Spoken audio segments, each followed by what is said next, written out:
Buenas tardes a todos y bienvenidos al invitado de Radio Francia Internacional. Se acaba de presentar en competición en el Festival de Cine Peruano que viene desarrollándose esta semana aquí en París la película documental de la peruana Milagros Tábara, como Lágrimas en la lluvia, sobre el Boulevard de la Cultura en Lima, el llamado Jirón Quilca, espacio contracultural amenazado por la construcción de un centro comercial. Corre cámara, corre sonido, plaqueta. Descubrí que como todo lo que sirve para encerrar, no estaba construida de concreto. Descubrí que como todo lo que sirve para encerrar, no estaba construida de concreto, sino de un material leproso que oscurecía el sol y el aire y producía sueño. No es diabólica ni divertida, es sencillamente gris, sucia y absolutamente desprovista de sentido. Y para hablarnos de este documental y de la lucha de los que quieren mantener viva esa arteria limeña, Milagros Tábara ha sido tan amable de venir a nuestros estudios. Buenas tardes, Milagros. Buenas tardes, Jordi. Sobre todo es un placer recibirte aquí en estos estudios de Radio Francia Internacional. Muchas gracias por el espacio. Es un placer. Digamos ante todo que has nacido en Lima en 1991, donde vas a realizar estudios de fotografía en el Centro de la Imagen y Filosofía en la Universidad Católica. Cuéntanos, ¿qué es lo que te interesaba de la imagen para estudiar fotografía? Bueno, en realidad desde muy pequeña yo tenía el interés de hacer cine. Nunca me consideré muy cinéfila, pero había este interés más que por la imagen cinematográfica per se, por toda la evolución de la imagen, tanto la imagen archivo y su vínculo con la memoria, ¿no? Con el registro, con lo histórico. Vas a estudiar filosofía en la Católica, como decíamos. Para poder vivir de la fotografía hay que tomárselo con mucha filosofía, ¿no? ¿Qué relación encuentras entre la filosofía y la imagen? Pues en realidad mi interés para estudiar filosofía era un poco como entender desde dónde iba a hablar o desde dónde iba a mostrar la imagen, ¿no? Y sobre la base de eso, pues yo creo que la imagen permite una especie de diálogo mucho más profundo o comunica de muchas formas, o sea, mucho más directamente lo que las palabras quizás no pueden, ¿no? Entonces... ¿Te ayudó? Sí, me ayudó. Digamos que eso es lo que me atrajo de la imagen. No hace mucho ha sido nombrada codirectora del MUTA, el Festival Internacional de Apropiación Audiovisual de Lima. Cuéntanos qué características tiene ese festival. Bueno, es un festival que el año pasado lo creé junto a un amigo mío que es artista plástico, se llama Efraín Bedoya. Y fue porque lo que pasa es que en realidad no hay muchos espacios que difundan el cine experimental o la apropiación audiovisual en Lima. Y la idea era un poco como crear este nuevo espacio. Y bueno, los dos nos interesó en específico la apropiación audiovisual porque Efraín viene de la serigrafía, entonces él está trabajando en serigrafiando fílmico y está como explorando eso, y yo estoy trabajando justo ahora en un documental sobre archivo. Entonces no queríamos como sesgarnos en el found footage, como se conoce, sino como ampliar a todas las opciones de apropiación audiovisual. En ese festival tienen lugar las proyecciones de videoarte, quizás, de ficciones también. Sí, de hecho el año pasado tuvimos, que fue la primera edición, tuvimos básicamente proyecciones y tuvimos un invitado español, que es Antoni Pinent, que estuvo con nosotros una semana dictando un taller, y aparte también nosotros tuvimos talleres y todo fue abierto al público porque creemos que es importante que pues no se cobre por eso, ¿no? Cada vez más las barreras entre arte, videoarte, cine se están difuminando. Completamente, sí. O sea, también dentro del documental, ¿no? Como que es, o sea, dentro de todo documental hay ficción, digamos, ¿no? Desde la puesta de la cámara, desde donde pones la cámara, y ya estás volviendo ficción una película. Una realidad. Sí. Volviendo a Como Lágrimas en la lluvia, tu cortometraje que acaba de presentarse aquí en París, cuéntanos, tiene una historia un poco especial, ¿no? Era una especie de tesis que hiciste. En realidad fue mi primer acercamiento a la imagen audiovisual per se. Yo acababa de terminar filosofía, de terminar de estudiar fotografía también, y me metí a ese taller con el colectivo documental peruano. Ellos hacen talleres todos los años. Y fui con esta propuesta de proyecto y lo eligieron para desarrollarlo. Entonces lo desarrollamos en 2 semanas, porque así ese era el taller y pues eso, o sea, lo hice con Docu Perú. No fue realmente parte de una tesis, sino un interés propio, ¿no?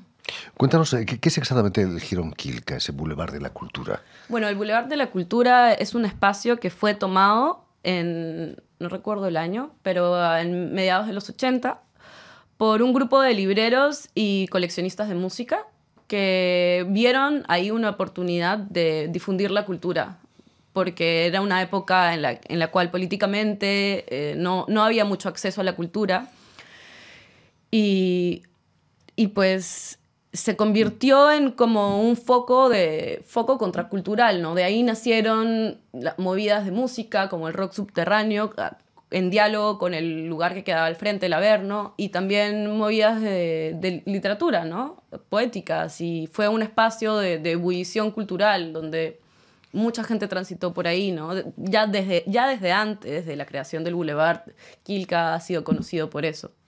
Hablabas de acceso a la cultura, no solamente la política está presente, también no había Internet en aquella época. Sí. ¿Se puede imaginar un mundo sin Internet? Es increíble, ¿no? ¿Cómo accedía la gente a los libros ahí, gracias a ese boulevard?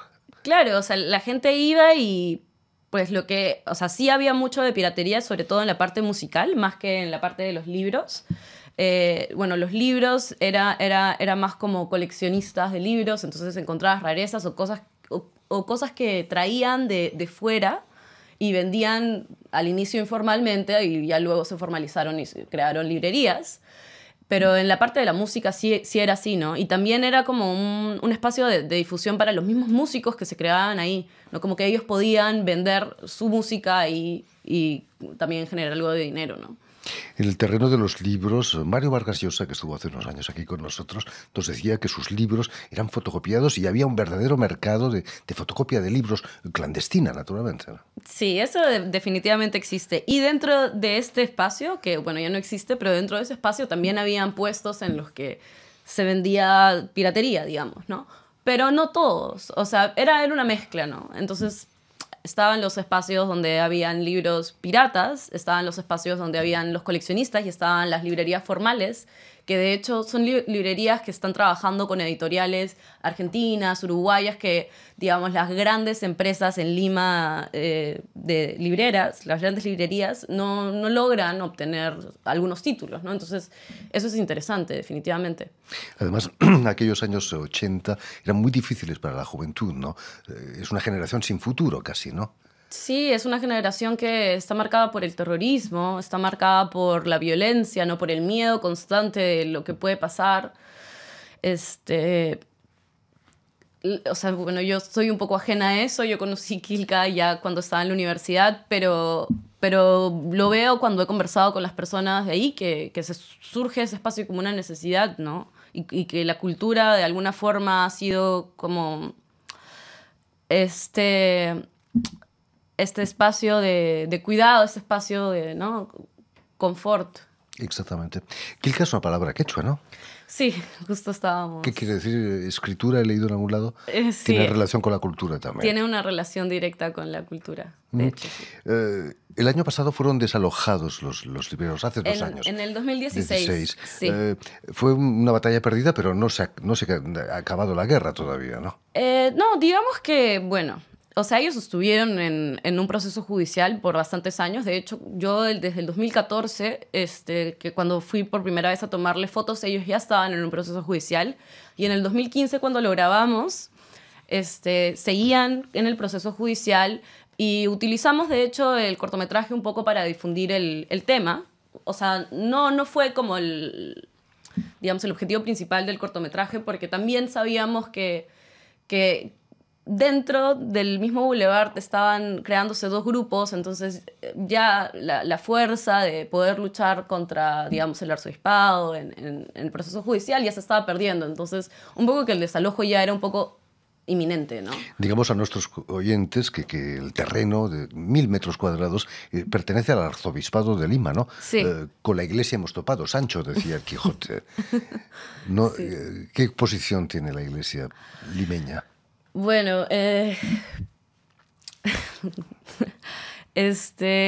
frente a la cultura, pues yo creo que no hay un apoyo muy, muy fuerte a la cultura, digamos que sigue siendo una iglesia muy tradicional, que, bueno, busca quizás atraer a la cultura desde la religión, pero no hace como que esa división con la cultura per se, ¿no? O el apoyo a la cultura per se, y claro, o sea, también ese es un espacio que pues ahora se está transformando, el centro de Lima, ¿no? Como toda ciudad se transforma, y que, bueno, ellos tienen planes de construir un centro comercial que les puede dar mucho más dinero, ¿no? Entonces, de algo tiene que vivir la iglesia también mientras pierden devotos. Hoy en día un librero hay que protegerlo, es una especie en extinción.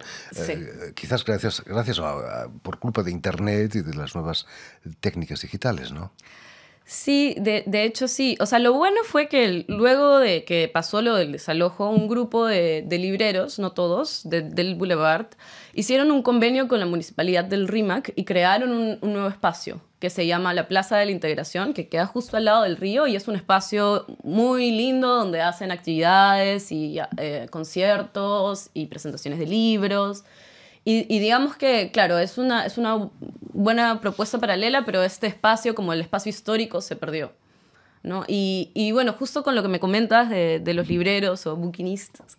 Aquí en París. Aquí en París, sí. Bueno, justo ahora estuve también en el Festival de Cine Latino de Toulouse, hace un mes, presentando también el corto que estaba en competencia.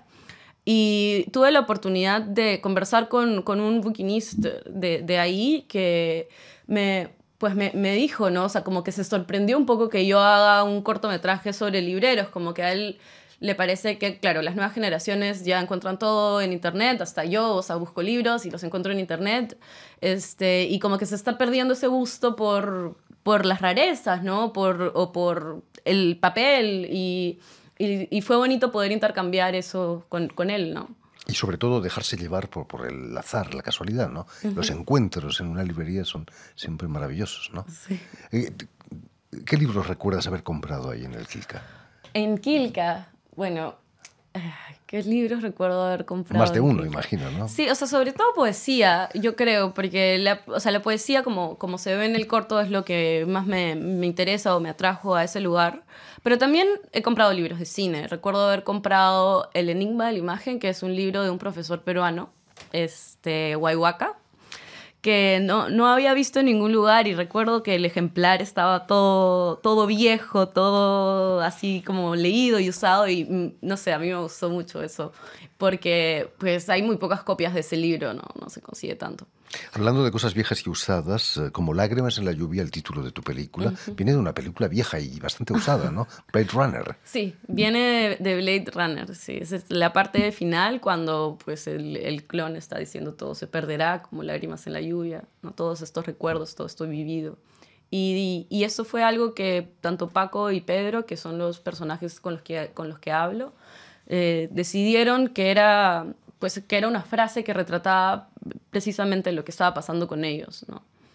Cuéntanos, Milagros, ¿qué significa para ti presentar tu película en Toulouse, como nos decías, y ahora aquí en París, en el Festival de Cine Peruano? Sí, bueno, yo estoy muy emocionada, en realidad. He podido venir gracias al apoyo de PROMPERÚ, de hecho, entonces estoy bastante emocionada de estar aquí. Y bueno, estuve en Toulouse, un festival que es bastante grande, es creo que el festival más importante de Latinoamérica aquí en Europa, y pude conocer a muchas personas. Fue muy interesante, para mí ha sido una experiencia enorme, y estar aquí también, tener la oportunidad de conocer este festival peruano que ya tiene 10 años, me pareció genial, y pues creo que está creciendo muy, muy bien, y estoy súper feliz de que la película se pueda seguir viendo, en realidad, después de tantos años también, porque es una película que se filmó en el 2015. Nos hablabas de tu proyecto en realización en este momento, Milagros Tábara. Sí, bueno, yo en Lima trabajo como productora, yo soy productora, pero a la par, digamos que organizo el festival, y a la par que estoy desarrollando un documental dentro de un taller con una documentalista peruana que se llama Mari Jiménez. Ella es muy conocida en Perú. Y bueno, la obra más conocida de ella es la obra de documental autobiográfico que hace con su padre y con su madre en Perú. Ella vive en Bélgica ya hace bastantes años. Y yo me metí a este taller para realizar un documental de ese corte, del corte autobiográfico. Y ahí va también un poco el vínculo con Muta, ¿no? Porque lo que yo estoy haciendo es trabajar el archivo. Mi idea es crear esta memoria de mi madre que murió cuando yo era muy pequeña y que no recuerdo realmente porque no la conocí. Yo tenía 3 años y entonces la idea es un poco reconstruir a partir de la imagen su memoria, ¿no? Y en el proceso, pues, hablar de esto, ¿no? O sea, hablar de cómo la materialidad de la imagen te permite construir recuerdos y construir memoria. Y, pues, de la maternidad y de la feminidad también. Es casi cineterapia, se podría decir. Completamente eso, ¿no? Cineterapia. Eso es lo que le digo a todo el mundo. Este documental lo estoy haciendo porque lo necesito. En fin, pues mucha suerte, Milagros Tábara, sobre todo en el reparto de premios del Festival de Cine Peruano. Gracias por haber estado con nosotros. Permíteme también dar las gracias a Elena Abril y a Suel Kedir, quienes están detrás de los cristales al tanto de la realización de este programa. Enviar también un cordial saludo a nuestros telespectadores, que también los tenemos, que nos siguen en toda América Latina, gracias a la cadena uruguaya Canal U de Montevideo. Y a ustedes también muchísimas gracias por su atención y les damos cita para una nueva edición de El Invitado de Radio Francia Internacional.